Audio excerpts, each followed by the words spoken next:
श्री शिवाय नमस्तुभ्यम। हर हर महादेव। इस चैनल पर हम आपको गुरुजी पंडित प्रदीप मिश्रा जी के द्वारा बताए गए उपाय आसान भाषा में समझाने का प्रयास करते हैं।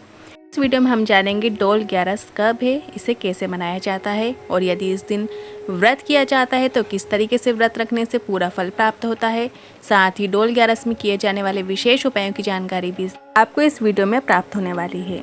भाद्रपद के शुक्ल पक्ष की एकादशी को डोल ग्यारस कहते हैं। इस दिन भगवान कृष्ण के बाल रूप का घाट पूजन किया गया था, इसलिए इसे डोल ग्यारस भी कहा जाता है। और इस दिन को परिवर्तनी, पज्ञा या पार्श्व एकादशी भी कहते हैं।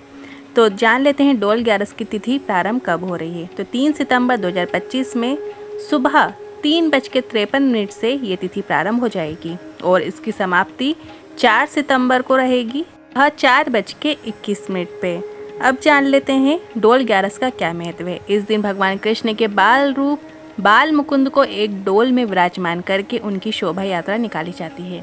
हम देखते हैं हमारे सभी के शहर में डोल ग्यारस के डोल निकलते हैं। इसमें छोटी सी झांकी कृष्ण भगवान की रहती है और इसी दिन राजा बलि से भगवान विष्णु ने वामन रूप में उनका सर्वस्व दान में मांग लिया था एवं उसकी भक्ति से प्रसन्न होकर अपनी एक प्रतिमा को राजा बलि को उन्होंने सौंप दी थी। इसी वजह से इसे वामन ग्यारस भी कहा जाता है। इस दिन भगवान विष्णु करवट लेते हैं, इसलिए इसको परिवर्तनी एकादशी भी कहते हैं। और यह देवी लक्ष्मी का आहतकारी व्रत है, इसलिए इस दिन लक्ष्मी पूजन करना भी श्रेष्ठ माना जाता है और इसे पज्ञा एकादशी के नाम से भी जाना जाता है। और इस दिन व्रत करने से वाजपेयी यज्ञ के समान फल प्राप्त होता है और समस्त पाप नष्ट हो जाते हैं। व्रत में इस दिन अन्न नहीं खाया जाता है, आप फलाहार कर सकते हैं। पंडित प्रदीप मिश्रा जी हमेशा अपनी कथाओं में बताते हैं, एकादशी ज़रूर करो भले ही बकरी जैसे चरो। मतलब आप फलाहार कितनी बार भी कर लो पर आपको अन्न नहीं खाना है। इस तरीके से आप एकादशी का व्रत ज़रूर रखें और एकादशी के व्रत रखने से आपके जो पाप हैं, चाहे पूर्व जन्मों के पाप हैं, वो नष्ट होते हैं। बहुत ही महत्व रखती है।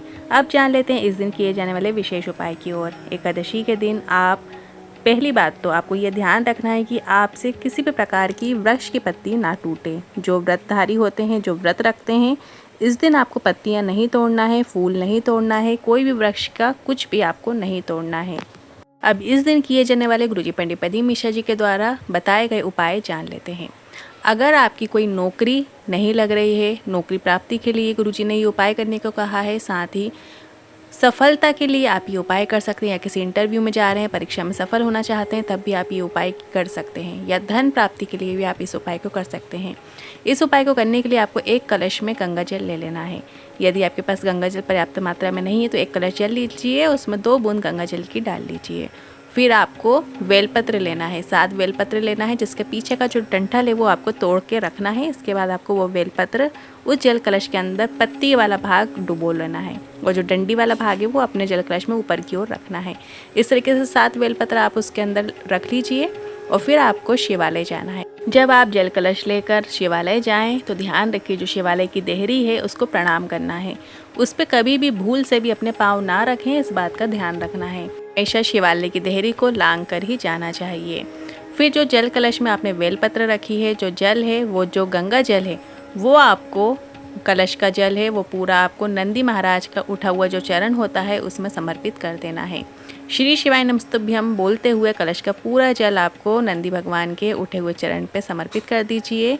अब कलश में जो 7 बेलपत्र बची हैं उन 7 बेलपत्र को शिवलिंग के ऊपर एक एक करके समर्पित कर देना है। श्री शिवाय नमस्तुभ्यम बोलते हुए अपने मन का भाव मन में बोलते हुए आपको वो बेलपत्र शिवलिंग के ऊपर समर्पित कर देना है।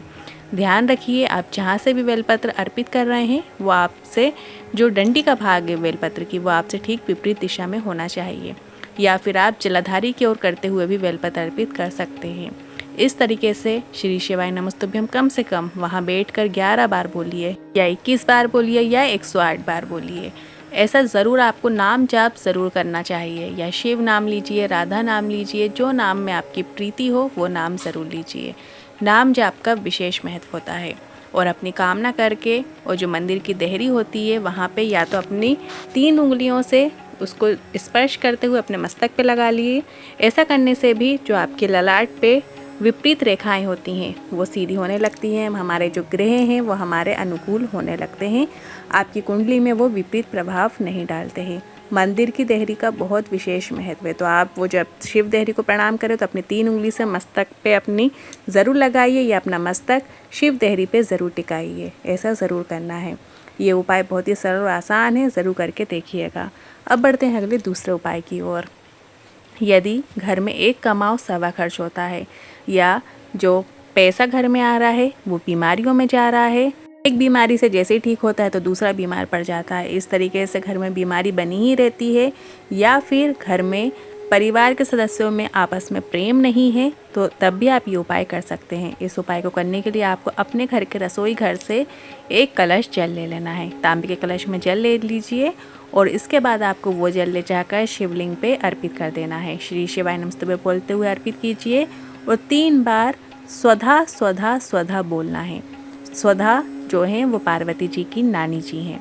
आपको स्वधा 3 बार बोलना है या आप स्वधा स्तोत्र का पाठ भी कर सकते हैं। स्वधा स्तोत्र का पाठ यदि आप मंदिर में शिवालय में नहीं कर पाते हैं तो आप अपने घर के रसोई घर के पास में बैठकर भी स्वधा स्तोत्र का पाठ घर में कर सकते हैं। आप गूगल पे सर्च करेंगे स्वधा स्तोत्र, चाहे तो आप संस्कृत में पढ़िए, यदि आपको संस्कृत पढ़ने में दिक्कत होती है तो आप हिंदी में भी पढ़ सकते हैं, या आपको पढ़ने में दिक्कत होती है तो आप यूट्यूब पे भी स्वधा स्तोत्र श्रवण कर सकते हैं। इस तरीके से स्वधा स्तोत्र आप कम से कम 3/11 5/11 का आप नियम बना लीजिए। आप पे पूर्वजों की कृपा होती है और आपके घर में जो एक कमाओ सवा खर्च वाली दिक्कत है, बीमारियों की दिक्कत है या सदस्यों में प्रेम नहीं रहता है, तो ये सब धीरे धीरे आपको ठीक होने लगती है। आप खुद महसूस करेंगे। ज़रूर आप ये नियम बना लीजिए, या फिर 3 बार स्वधा स्वधा स्वधा तो आपको बोलना ही है। ऐसा करके आपको ये नियम बना लेना है। बहुत ही अच्छा आसान उपाय है। जान लेते हैं 11 के दिन आपको क्या नहीं करना चाहिए। 11 के दिन आपको पेड़ की पत्तियां नहीं तोड़ना चाहिए, पेड़ के फूल नहीं तोड़ना चाहिए, ये तो हमने बता ही दिया है। साथ ही जो स्त्रियां 11 के दिन सर्द होती हैं, बाल धोती हैं, तो 11 के दिन आपको बाल भी नहीं धोना है। और जो लोग व्रत नहीं रख सकते हैं, फलाहार नहीं कर सकते हैं, तो उन्हें सात्विक खाना खाना चाहिए। सात्विक खाना से मतलब है लहसुन प्याज के बिना वाला भोजन आपको करना चाहिए। यदि आप व्रत रखते हैं तो बहुत अच्छी बात है। साथ ही जितना आप भगवान का नाम लें, जितना सुमिरन करें, संकीर्तन करें, ये आपके लिए बहुत ही लाभकारी रहता है। आप जिस भी नाम में आपकी रुचि हो, चाहे शिव नाम हो, राधा नाम हो, कृष्ण नाम हो, जो भी नाम आप लेना चाहते हैं ले सकते हैं। जैसे कि एकादशी कृष्ण जी का फास्ट है, उपास है, तो आप ऐसा नहीं कि कृष्ण नाम ही लेना है, आप शिव नाम भी ले सकते हैं, क्योंकि शिव ही कृष्ण है, कृष्ण ही शिव हैं। सब शक्ति एक ही है। ये सब उपाय जो हम करते हैं ये तो ठीक है, भगवान की भक्ति हमें प्राप्त होती है। साथ ही जब हम भजन बढ़ाते हैं, अपना भजन का बल जब बढ़ता है, तो आपके जो मनोरथ हैं, आपकी जो मनोकामनाएं हैं, वो जल्द से जल्द पूरी होना शुरू हो जाती हैं। तो जितना आप श्री शिवाय नमस्तुभ्यं बोलेंगे, जितना आप नाम जाप करेंगे, उतने ही जल्दी आपके मनोरथ पूर्ण होंगे और आपको शिव की भक्ति प्राप्त होकर ही रहेगी। आज के उपाय से जुड़े मन में कोई सवाल है, क्वेश्चन है तो कमेंट के जरिए पूछ सकते हैं। वीडियो थोड़ा भी उपयोगी लगा हो तो वीडियो को लाइक करके कमेंट बॉक्स हर महादेव ज़रूर टाइप कीजिएगा।